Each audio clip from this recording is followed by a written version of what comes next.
श्री गुरु चरण सरोज रज, निज मन मुकुर सुधार। बरनउँ रघुबर बिमल जसु, जो दायक फल चार।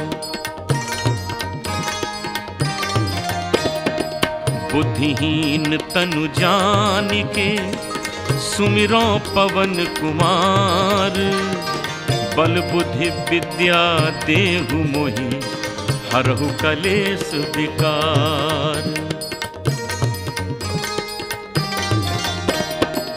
जय हनुमान ज्ञान गुण सागर, जय कपीस तिहुँ लोक उजागर।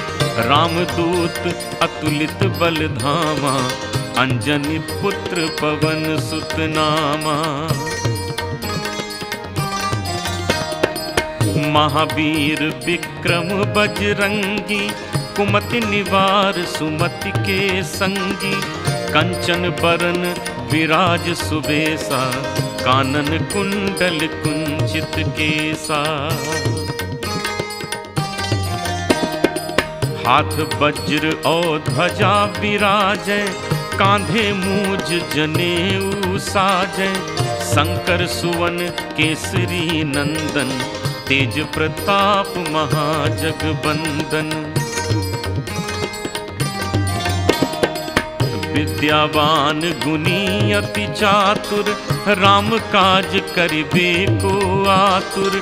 प्रभु चरित्र सुनिबे को रसिया, राम लखन सीता मन बसिया। सूक्ष्म रूप धरि सियहि दिखावा, विकट रूप धरि लंक जरावा।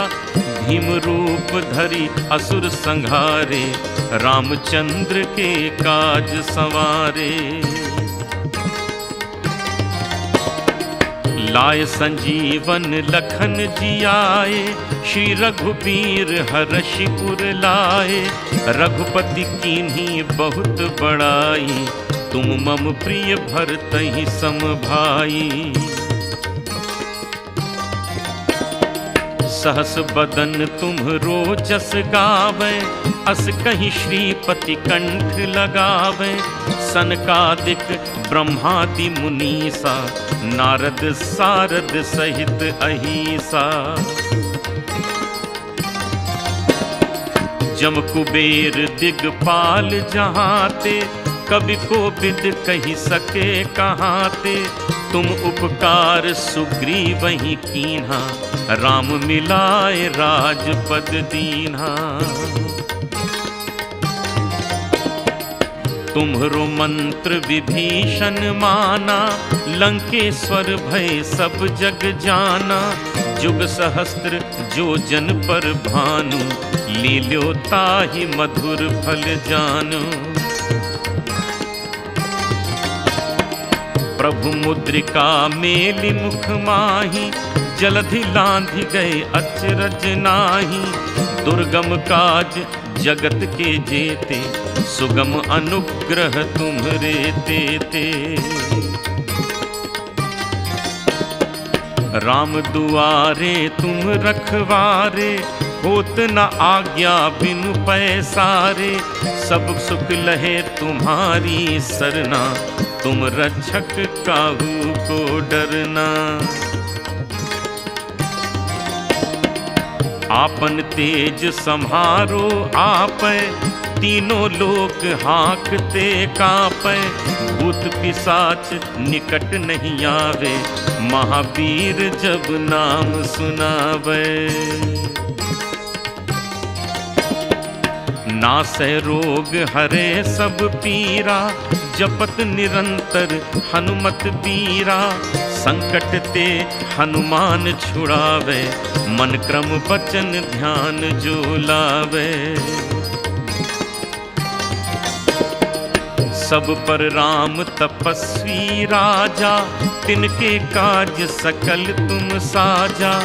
और मनोरथ जो कोई लावे, सोई अमित जीवन फल पावे। चारों जुग परताप तुम्हारा, है प्रसिद्ध जगत उजियारा। साधु संत के तुम रखवारे, असुर निकंदन राम दुलारे। अष्ट सिद्धि नौ निधि के दाता, असबर दीन जानकी माता। राम रसायन तुम्हरे पासा, सदा रहो रघुपति के दासा। तुम्हरे भजन राम को पावे, जन्म जन्म के दुख बिसरावे। अंतकाल रघुबरपुर जाई, जहाँ जन्म हरि भक्त कहाई। और देवता चित न धरई, हनुमत से सर्व सुख करई। संकट कटे मिटे सब पीरा, जो सुमिरै हनुमत बलबीरा। जय जय जय हनुमान गोसाई, कृपा करहु गुरुदेव की नाई। जो सत बार पाठ कर कोई, छूटहि बंदी महासुख होई। जो यह पढ़े हनुमान चालीसा, होए सिद्धि साखी गौरीसा। तुलसीदास सदा हरि चेरा, की जय नाथ हृदय मह डेरा। जो यह पढ़े हनुमान चालीसा, होए सिद्धि साखी गौरीसा। तुलसीदास सदा हरि चेरा, की जय नाथ हृदय मह डेरा। की जय नाथ हृदय मह डेरा। की जय नाथ हृदय मह डेरा। जय हनुमान जय हनुमान जय हनुमान जय हनुमान जय हनुमान। पवन तनय संकट हरन, मंगल मूरति रूप। राम लखन सीता सहित, हृदय बसहु सुरभूप।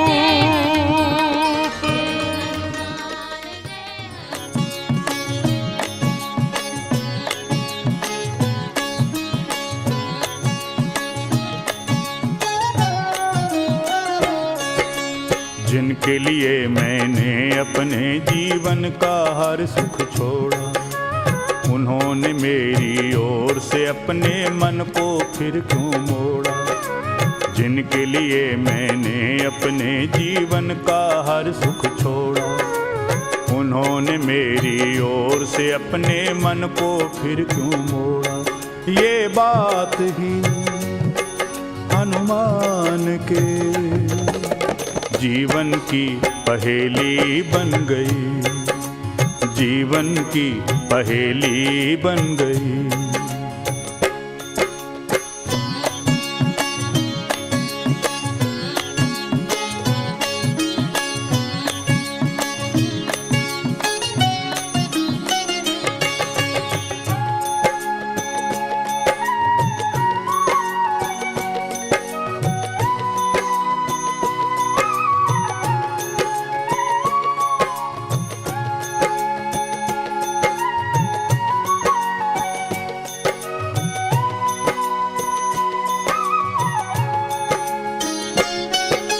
राम बने जब राजा और सीता महारानी, आओ तुम्हें सुनाएं तब की ये कहानी। अब तो अवधपुरी में खुशियाँ ही खुशियाँ थीं, सबके दिल में बस रही एक नई दुनिया थी। हनुमत लखन प्यारे, भरत शत्रुघ्न सारे, राम के अंग संग रहकर लूट रहे थे नजारे। प्रिय श्रोताओं, उस समय की कहानी आप सुन रहे हैं कि राघवेंद्र सरकार लंकापति रावण और लंका की विशाल सेनाओं पर विजय प्राप्त कर जब अयोध्या लौटे 14 वर्ष के लंबे अंतराल के बाद अवध निवासियों ने घी के दिए जलाकर राम का स्वागत किया और एक लंबी अवधि तक अयोध्या का सिंहासन, जिसकी भरतलाल जी राम और सीता जानकर देखभाल करते रहे, गुरु की आज्ञा से राम सिंहासन पर बैठे, शीश पे मुकुट धारण किया, राजा बने। यह स्वाभाविक है कि उस समय जनकनंदिनी भगवती जानकी अवध की पटरानी बनी। किंतु परांबा मां जानकी के चेहरे पर, उनके मुखमंडल पर प्रसन्नता के वो चिन्ह नहीं थे जो होने चाहिए। हालांकि हनुमत लखन प्यारे, भरत शत्रुघ्न सारे, राम के अंग संग रहकर रूठ रहे थे नजारे। अपने मन में सोचे सिया, मेरे स्वामी ये क्या किया, ये बात ही हनुमान के जीवन की पहेली बन गई, जीवन की पहेली बन गई।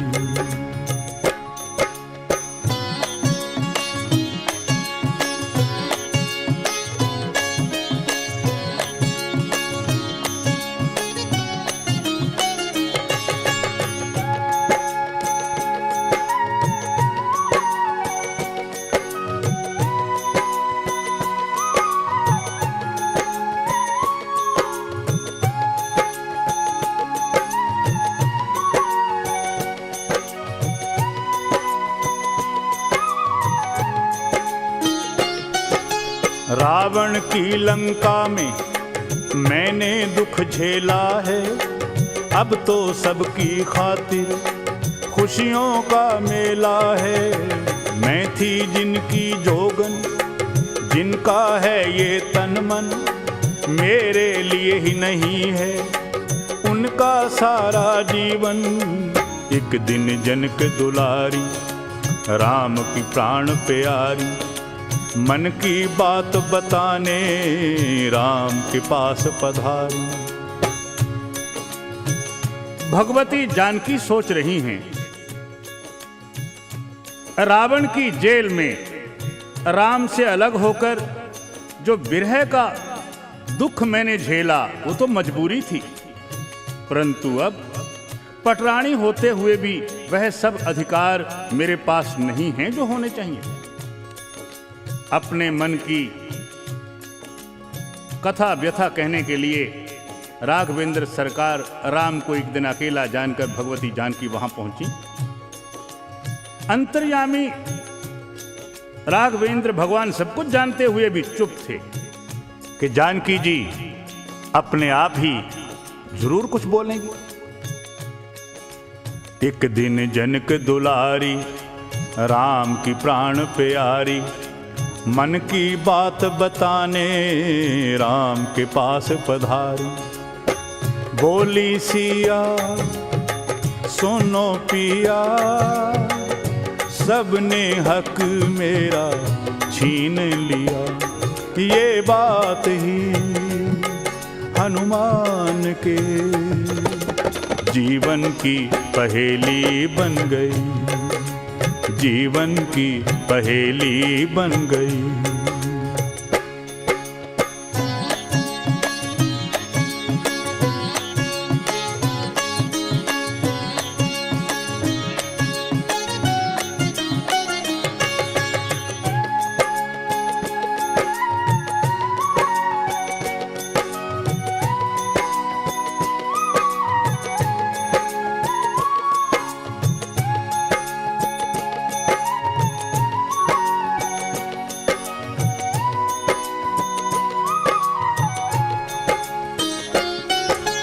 प्रभु बोले सीता से अपना कष्ट बताओ, हम उसे दूर करेंगे, तुम काहे घबराओ।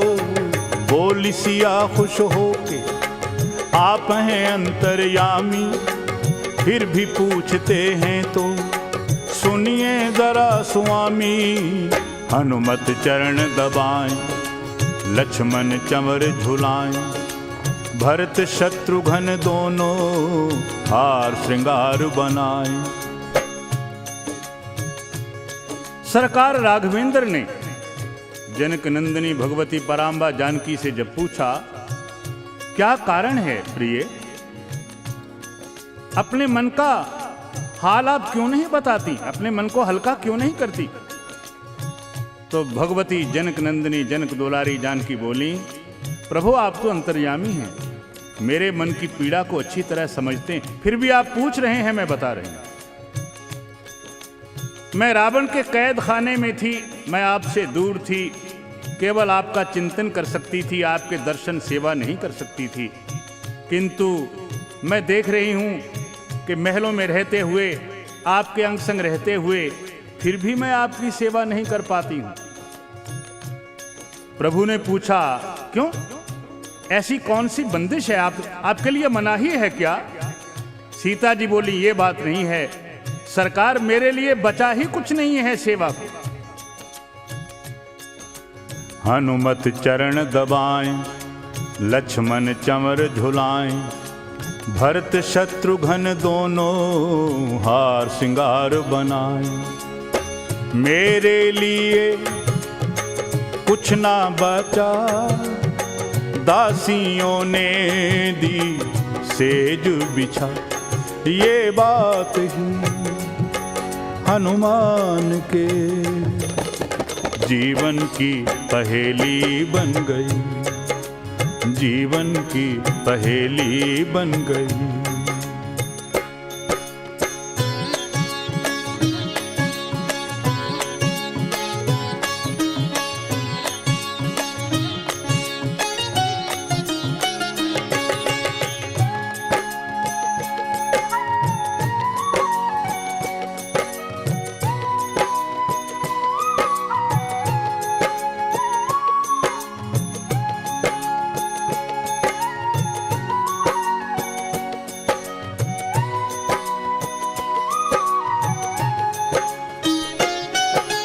सीता जी से बोले राम जरा मुस्का के, सबको काम संभालो तुम ही पास बुला के। बोली सिया मेरे मन में इच्छा है कि चरण दबाऊं, पवन पुत्र की सेवा मैं कैसे छुड़वाऊं। प्रभु बोले सुन प्यारी, वो तो है आज्ञाकारी, तुमने जो बात कही है उसने कभी ना टारी। जब ये बातें हो रही थी ना, तो सरकार के अंतःपुर में हो रही थी, लेकिन नितांत आप एक बात सुनते आ रहे हैं कि ये बात ही हनुमान के जीवन की पहेली बन गई। यदि राम अंतर्यामी हैं तो राम के दास क्या उनसे कम हैं? मोरे मन प्रभु अस विश्वासा, राम ते अधिक राम कर दासा। हालांकि सीता जी ने सबका नाम लिया था कि हनुमत चरण दबाएं, लक्ष्मण चंवर झुलाएं, भरत शत्रुघ्न दोनों हार श्रृंगार बनाएं, लेकिन सबके लिए पहेली नहीं बनी। केवल हनुमान जी के लिए पहेली क्यों बनी? क्योंकि हनुमान जी को आभास हुआ कि आज के बाद राघवेंद्र सरकार के चरणों की सेवा शायद मुझसे छूट जाएगी, मैं उससे दूर कर दिया जाऊंगा। प्रभु राम ने कहा, सीते हनुमत से सेवा लेना या उसको कोई नई आज्ञा देना तुम्हारे लिए कठिन है क्या? तुम उसकी मां समान हो, वो तुम्हारे बेटे समान है। जो तुमने उसे कभी आज्ञा करी है तो उसने उसका उल्लंघन नहीं किया है, जरा कहकर तो देखो। प्रभु बोले सुन प्यारी, वो तो है आज्ञाकारी, तुमने जो बात कही है उसने कभी ना टारी। बोली सिया सुनो पिया, मन में था जो वो कह दिया, ये बात ही हनुमान के जीवन की पहेली बन गई, जीवन की पहेली बन गई।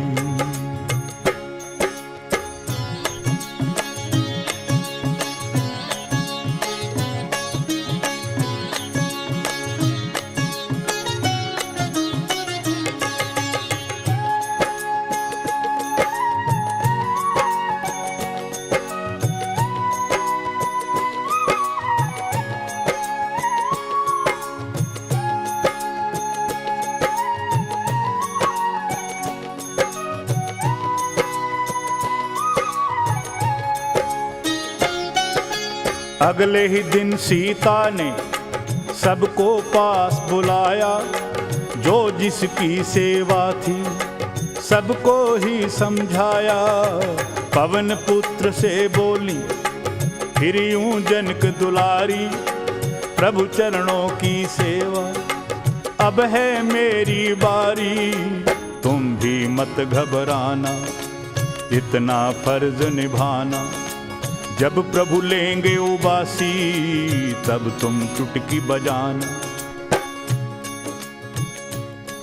अगले दिन सीता ने सब सेवकों को पास बुलाया, सबकी अलग अलग ड्यूटी बता दी, किसे क्या करना है। विशेष बात तो पवन पुत्र के लिए थी जो चरणों की सेवा कर रहे थे। भगवती जानकी चाहती थी कि आज के बाद भगवान के श्री चरणों की सेवा मेरे सिवा कोई ना करे। जनक नंदिनी पराम्बा मां जानकी ने हनुमंत लाल जी से कहा, ऐ पवन पुत्र, आज के बाद प्रभु चरणों की सेवा केवल मैं ही करूंगी। हतप्रभ से हताश होकर हनुमान जी भगवती जानकी का मुखमंडल देखने लगे। मां, क्या कह रही हैं आप? यदि चरणों की सेवा आप करेंगी तो मैं क्या करूंगा? भगवती बोली, मत घबराओ बेटा, तुम्हारे लिए बड़ी सोच समझ के एक सेवा हमने चुनी है। वो क्या है? तुम भी मत घबराना, इतना फर्ज निभाना, जब प्रभु लेंगे उबासी तब तुम चुटकी बजाना। हनुमत सोचें ये क्या हुआ, चरणों से कैसे होऊंगा जुदा। ये बात ही हनुमान के जीवन की पहेली बन गई, जीवन की पहेली बन गई।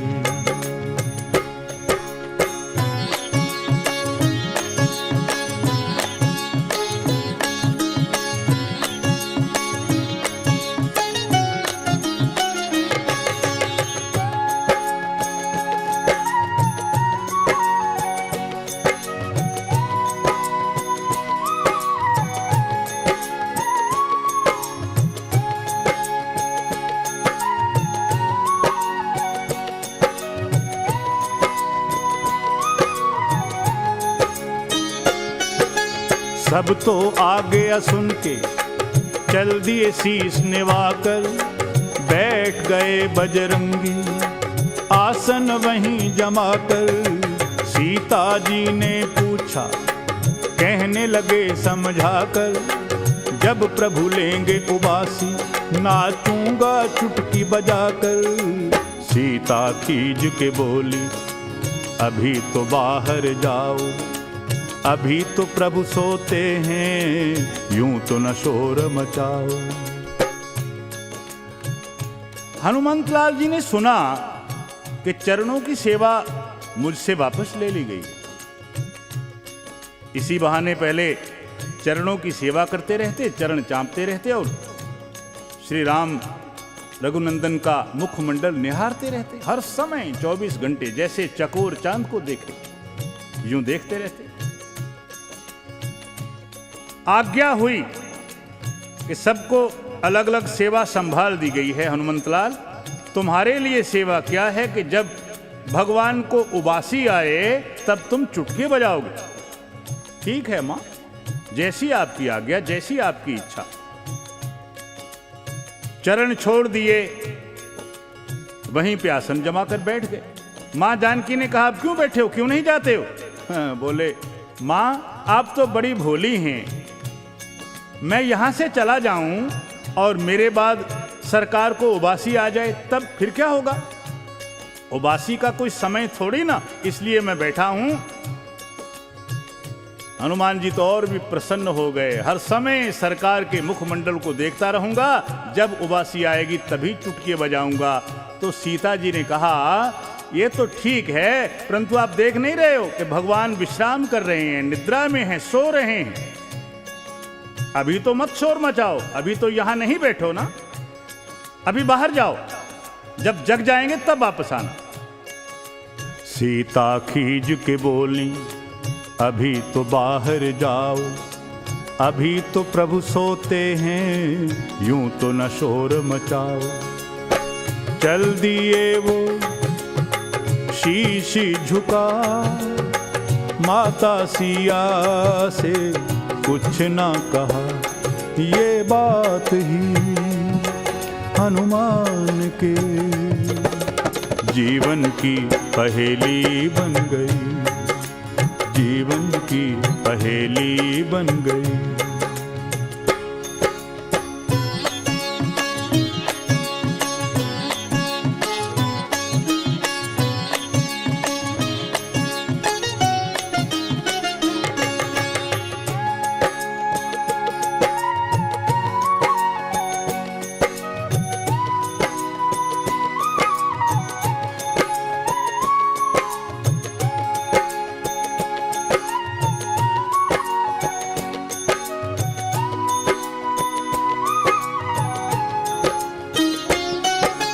आकर के बगिया में आसन अपना जमाया, प्रेम के आंसू छलके मन उन्हें रोक न पाया।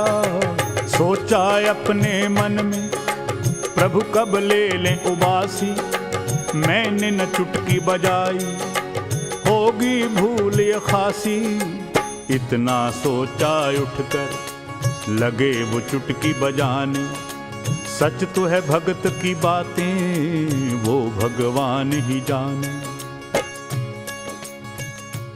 भगवती जानकी ने खींचकर कहा था कि अभी बाहर जाओ, महल से बाहर आ गए। और आज पहली बार पवन पुत्र हनुमंतलाल जी का मन अनमना सा है। सरकार के मुखमंडल से उनकी सेवा से दूर कर दिया गया। कौन सा अपराध हुआ मुझसे? मां की इच्छा को टाला भी नहीं जा सकता था। बगिया में आए, कुछ देर बैठे, फिर मन में सोचा, मैं यहां बैठा हूं चैन से आराम से, न जाने कब सरकार उठें और उठकर उबासी लेने लगे। क्योंकि हर आदमी जब सोते से जगता है तो एक दो उबासी जरूर लेता है। अगर मैंने चुटकी न बजाई तो आज्ञा का उल्लंघन होगा, सेवा का उल्लंघन होगा। बस फिर क्या था, घूम घूम के नाचने लगे, कीर्तन करने लगे, राम का नाम उच्चारण करने लगे और दोनों हाथ से चुटकियां बजाने लगे। सच तो ये है, क्या सच है? इतना सोचा उठकर लगे वो चुटकी बजाने, सच तो है भगत की बातें, वो भगवान ही जाने। सोए हुए राम जगे, 100 उबासी लेने लगे। ये बात ही हनुमान के जीवन की पहेली बन गई, जीवन की पहेली बन गई।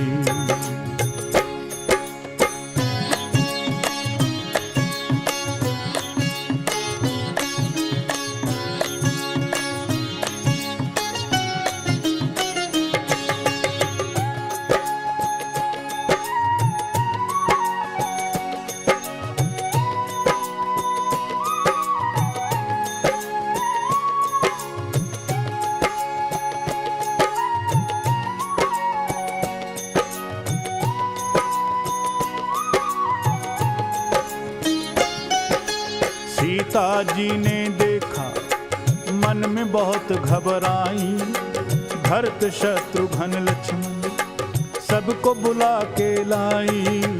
सबने देखा प्रभु को मुख से कुछ नहीं कहते, मुंह बंद होने न पाता, फिर हैं उबासी लेते।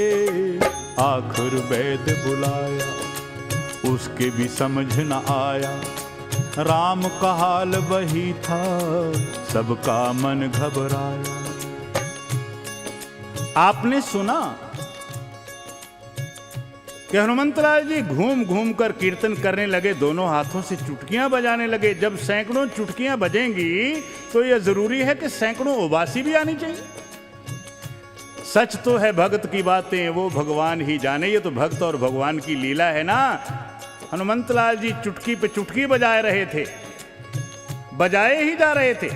सरकार राघवेंद्र सोच रहे थे मेरे भक्त की मेहनत जाया हो रही है, उसकी चुटकी बेकार जा रही है, वो चुटकी मेरे लिए बजा रहा है, मैं उबासी लूंगा तो चुटकी बजाए ना। बस उधर सैकड़ों चुटकियां बज रही थीं और इधर सैकड़ों उबासियां आ रही थीं। जनकनंदिनी जानकी घबराई, पहले भरत शत्रुघ्न लक्ष्मण को बुलाया और सबने मिलकर वैदराज को बुलाया। उन्होंने नाड़ी देखी, सब कुछ ठीक ठाक था, लेकिन रोग समझ में नहीं आ रहा था। आखिर वैद्य बुलाया, उसके भी समझ न आया, राम का हाल वही था, सबका मन घबराया। सीता सोचें अब क्या होगा, रोग प्रभु का दूर कैसे होगा। ये बात ही हनुमान के जीवन की पहेली बन गई, जीवन की पहेली बन गई।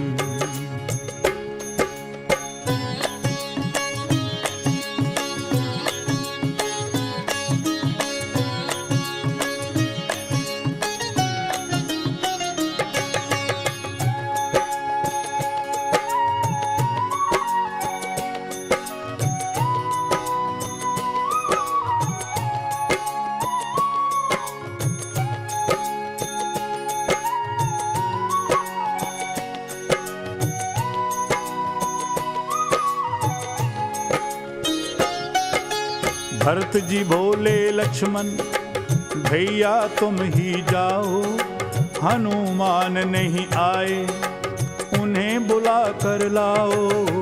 गए लखन तब देखा वो हैं चुटकी बजाते, झूम रहे मस्ती में राम की धुनी लगाते। लक्ष्मण जी ने उनको प्रेम के बोल सुनाए, राम का हाल बताकर महलों में ले आए। देखा आपने भक्तों के लिए भगवान क्या क्या नाटक नहीं करते हैं। हनुमान की चुटकी बेकार न हो, राम जी ने अपने आप को उबासियों का रोग लगा लिया। वैदराज आए, रोग पकड़ नहीं पाए, कुछ समझ में नहीं आया। भरत जी ने देखा बाकी सब तो आ गए हैं, पहुंच गए हैं, लेकिन हनुमंतलाल इस समय कहां हैं। लक्ष्मण से बोले भैया लक्ष्मण अरे देखो तो सही, हनुमान जी कहां हैं, उन्हें बुलाकर लाओ भैया। इस समय तो हनुमान जी की राय लेना भी जरूरी है कि सरकार को ये कैसा रोग लगा है।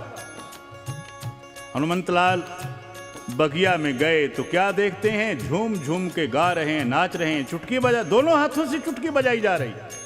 ओ अभी तक भी लक्ष्मण जी की समझ में नहीं आया था ये रोग क्या है।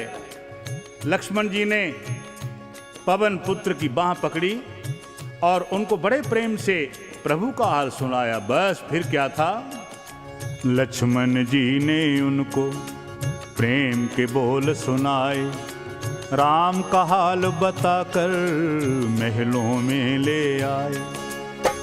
उन्होंने जब राम देखे चरण पकड़ कर रोने लगे।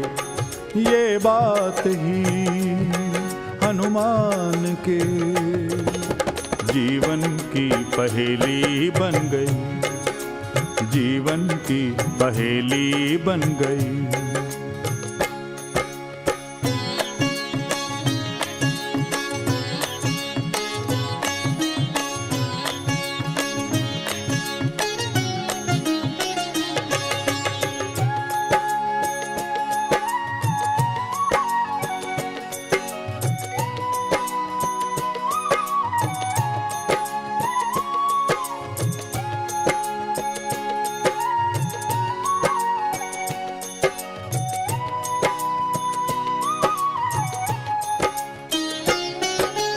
चुटकी बंद हुई तो हो गई बंद उबासी, चेहरे सब खिल उठे, थी ये बात जरा सी। सीता जी तब बोली, सुनो पवन सुत कहना, आज से राम के चरणों में तुम सदा ही रहना। सोमनाथ भक्तों के जो सरताज रहे हैं, राम लखन सीता के चरणों में विराज रहे हैं। लक्ष्मण जी ने पवन पुत्र की बाजू को पकड़ा, बस चुटकी बंद हुई तो राम की उबासी बंद हो गई। इस भेद को लखनलाल जान नहीं पाए। हनुमान जी को बुला के महलों में लाए, देखा तो राम जी बिल्कुल ठीक ठाक हैं, प्रसन्नचित्त हैं, मुखमंडल खिला हुआ है।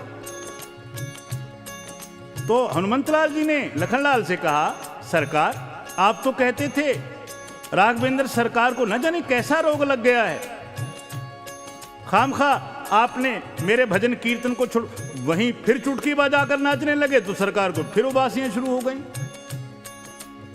तो लक्ष्मण और भरत दोनों ने कहा, भैया ये चुटकी बंद करो, सरकार के रोग का कारण केवल तुम्हारी चुटकी है। तब सीता जी बड़े प्रेम से बोली, बेटा हनुमंतलाल मैं अपना कहना वापस लेती हूं, आज से सदा ही राम के चरणों की सेवा तुम ही करोगे, बल्कि मेरा आशीर्वाद है कि सदैव राम के चरणों में विराजमान रहोगे। सोमनाथ भक्तों के जो सरताज रहे हैं, राम लखन सीता के चरणों में विराज रहे हैं। जिनके लिए सबको छोड़ा, चरणों में अपने फिर से जोड़ा, ये बात ही हनुमान के जीवन की पहेली बन गई, जीवन की पहेली बन गई।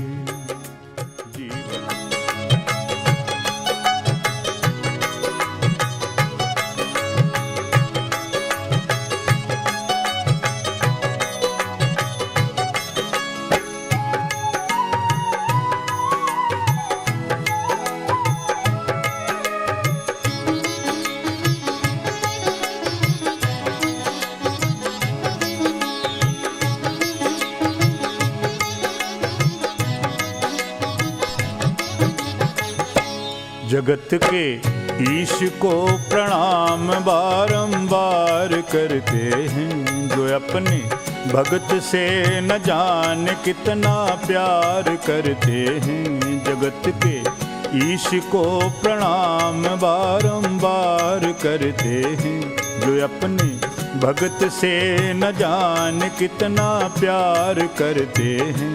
जगत के ईश को प्रणाम बारंबार करते हैं।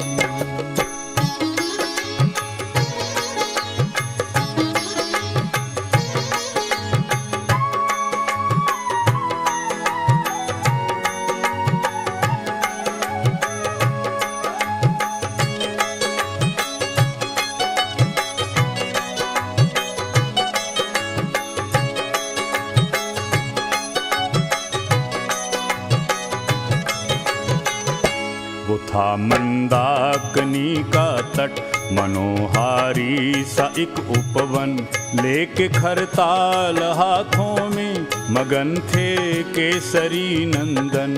उसी रस्ते ऋषि नारद बजाते वीणा आए थे, पवन सुत को मगन देखा, प्रेम के आंसू छाए थे।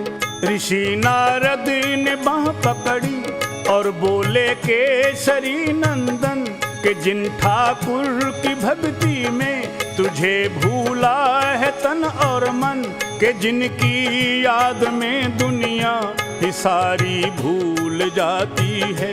कभी भगवान को भी क्या तुम्हारी याद आती है।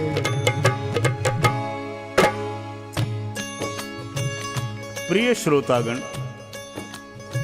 जिस रोचक कथानक को आप सुन रहे हैं, मैंने किसी संत के मुखारबिंद से सुना था।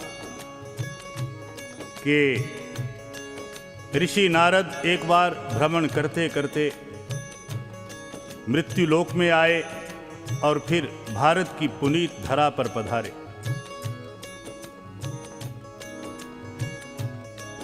मंदाकिनी नदी का किनारा है। गहन सघन जंगल में बड़ा रमणीक स्थल देखकर पवन पुत्र हनुमंतलाल जी राम धुनी के मधुर कीर्तन में ऐसे तत्पर हैं, ऐसे मगन हैं, कौन आ रहा है कौन जा रहा है कोई सुध-बुध नहीं है। और उनकी अंतर्दशा तो ये है, थकावट किसको कहते हैं, न तन की सुधि रही कोई, मगन थे कीर्तन धुनि में, भूख और प्यास भी खोई। ये भूख और प्यास तो हम संसारी लोगों के वास्ते है। कुछ क्षण ऋषि नारद हनुमंतलाल जी का कीर्तन सुनते रहे और उनकी भाव भंगिमा, उनका नृत्य देख के प्रसन्न होते रहे। जी चाहा नारद जी का कि पवन सुत से कुछ बातचीत की जाए। आवाजें दी, नहीं सुना। आगे बढ़कर नारद जी ने बांह पकड़ी, हनुमान जी को कीर्तन से रोका। भैया अरे सुनो तो। एकाएक कीर्तन रुक गया। हनुमान जी रुक गए। हनुमान जी ने आंखें नहीं खोली और उनकी भाव भंगिमा से जैसे नारद जी के प्रश्न का उनको उत्तर अपने आप मिल गया हो। वो क्या? जगत के ईश को प्रणाम बारंबार करते हैं, जो अपने भगत से न जान कितना प्यार करते हैं। जगत के ईश को प्रणाम बारंबार करते हैं।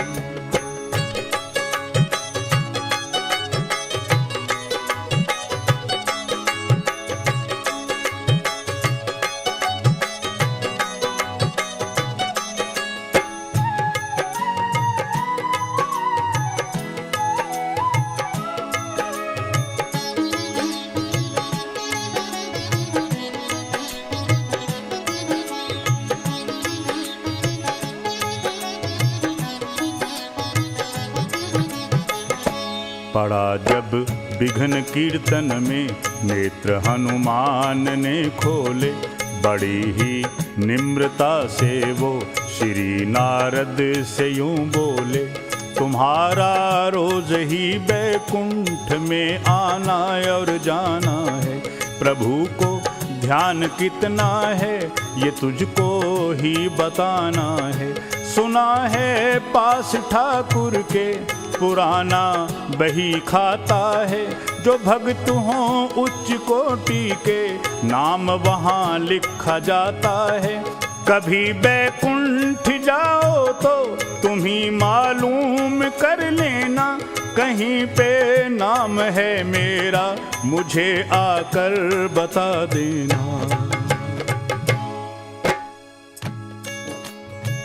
नारद जी के लिए दो बातें बड़ी प्रसिद्ध हैं। पहली